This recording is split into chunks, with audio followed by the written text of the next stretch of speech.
fury of history, Africa is once more on dire straits.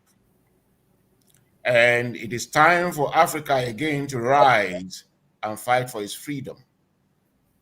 And the reason is that the first freedom we fought and got was tokenism. We didn't get it right because the panafricanism that orchestrated the liberation was intellectual. It was not spiritual. And if we go to what Ngugi wa Thiong'o wrote in one of his works, The Petals of Blood, through one of the major character, the Karega, the teacher, he said, he got to school one day, he said, "Children, let me teach you about the history of Mr. Blackman. In the beginning, the black man had body, mind, and soul. Then came the administrator. So then came the soldiers who battered his body. The black man still fought back. Then came the educators who destroyed his mind. The black man still fought back. Then came the missionaries, Arab, Islamic, and Euro-Christianity, who destroyed his spirit, and since then the black man died. So the new liberation cannot go without being provoked, because the human mind is such that it has a lot of potency and potentialities dormant until it is challenged before it wakes up. And that is what is happening now. And so I do not want to take much time on this. I just want to sum it up.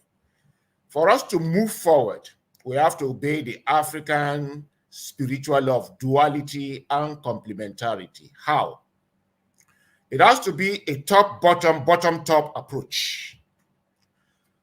Top, spiritual Pan-Africanism that is meant to awaken the spirituality of individual Africans.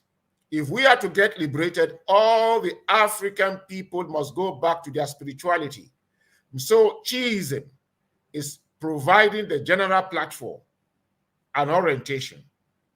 And then it's left for those African people back here in African countries to go back to our spirituality, because if we want true liberation, we cannot get it through the foreign lens. It will becloud our vision. A situation where we want to salute God, we have to face Mecca, face Arabia, face Jerusalem, face Beijing, face India, means that the ultimate power for deliverance is not in Africa. Because if you watch our home videos, is our culture is the problem. Solution lies in Islam and Christianity. Here, even in the University of Lagos, any meeting to be held, beginning prayer, ending of it prayer, beginning Christian pray, end of it Muslim pray. What about our own? Well, here, my last dean will deliberately point at those who we pray, because she doesn't want me to pray, because she will know I will pray the traditional way. So when the current dean came in, the first meeting we had to hold, he said, "Okoro, you have been denied this traditional African prayer for long. Pray for us." And of course, I did justice by praying the traditional way, and everywhere went gaga. So that is what we have to do now.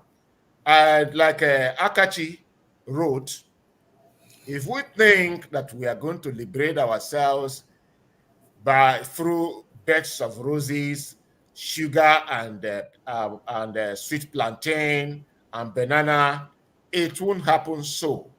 So for me, the new wave has started, and every attempt has been done to quell it. It started in Nigeria 2020, the Lekki Gate.